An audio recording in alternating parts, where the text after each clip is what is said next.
அதுலேயும் அந்த அழுததெல்லாம் கூட பொறுத்துக்கலாம். இந்த ஈரோடு மாவட்டத்தை சேர்ந்த அமைச்சர் பாலாஜி இந்த பேனர்லாம் தடவிட்டு அப்படி கண்ணீர் விட்டது பார்த்தியா? இந்த மாதிரி ஓவரை நடிக்கிறவங்க பின்னாடிலாம் பெரிய வரலாறு இருக்கும். நான் ஏற்கனவே நமது நிகழ்ச்சியில் சொன்ன ஞாபகம் இருக்கா?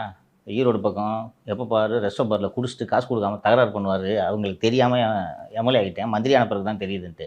இந்த பாலாஜி தான் இது. போகிறீங்க, சரி ஒரு மந்திரி பார்த்துட்டு இன்னொரு மந்திரி பார்க்கலன்னா பஞ்சாயத்தாகவும் கோச்சுக்கு வாங்கன்றதுக்காக போகிறீங்க. இது எதுக்கு முன்னாடி 2 பேர் உட்காரு, லைட்டை போடு, நல்லா எடு, ஃப்ரேமில் விடு அப்படி. அதுவும் அந்த புதுக்கோட்டை தம்பிலாம் அழுவுறது ஒவ்வொரு இது புஷி ஆனது காலங்காலமாக கூட இருக்கிறாரு.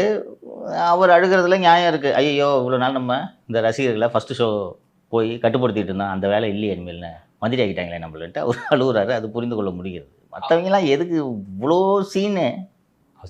நானும் பார்த்தேன் விஜய்க்கு ஏதாவது நடிக்கிறதுக்கு ஸ்கோப் இருக்கான்னு. 200 கோடி வாங்கிட்டு அவரு கூட ஒன்றும் பெருசாக நடிக்கலையே. இப்போ பாரு பஞ்சு டைலாக் பேசிட்டு கையில் கிடைக்கிறதெல்லாம் தூக்கி எதிர்க்க வரவிடும், 4 குத்து சொருவின்னு இருக்கிறாரு, இல்லைன்னா துப்பாக்கி எடுத்து சுட்டுன்னு இருக்கிறாரு. அவரு கூட இவ்வளோ நடிக்கலையே 200 கோடி வாங்கிட்டு. நீங்கள் எதுக்கு இவ்வளோ நடிச்சுன்னு இருக்கிறீங்க? இன்னொன்று விஜய் சீரியஸாகவே என்ன பண்ணணும்னா, எவன்லாம் அழுதானா அவனுக்குலாம் மந்திரி பதவி இல்லைன்னு சொன்னார்னு வச்சுங்களேன், ஒரு பையன் மேலே இந்த ஓவர் ஆக்டிங் வேலையெல்லாம் பண்ண மாட்டேன். ஏடிஎம்கே 2.0ன்னு சொல்கிறாங்க சார். செல்வி ஜெயலலிதா அவங்க வந்து ஜெயிலுக்கு போகும்போது மண்சோறு சாப்பிட்டாங்க, அழுதாங்க.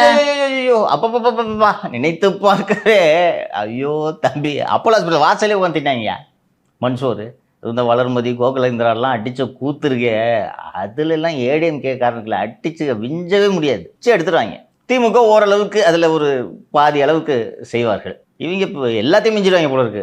இதுல ஈசிஆர் சரவணன் அவர்கள் வேற, அவர் ஒரு அழுகை போட்டாரு, அமைச்சர் பதவி தாங்கன்னு சொல்லிட்டு. அவர் போஸ்டர்லாம் அடிக்கிறாரா சார்? போஸ்டர் அடிச்சா அமைச்சர் பதவி தர மாட்டாரு. அதுக்கு தான் போஸ்ட் அடிக்கிறதோட வேலை முடிஞ்சு தம்பி.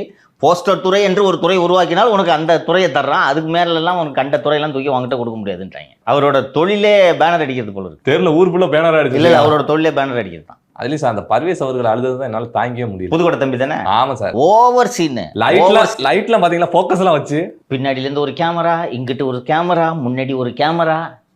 முன்னாடி கூப்பிட்டு வந்திருப்பாரு போல, இன்னைக்கு அழுக போறேன் வாங்கண்டு. குட்கா கிட்ட சொல்லி எங்கேயாவது முட்டு சந்து கூட்டு போக சொல்லணும். மாப்பிள்ளை கூட்டு போய் தள்ளி விட்டுறீங்க அது குவாரி போக்கிட்டுன்னு. ஓவர் அழுகையா இருக்குது.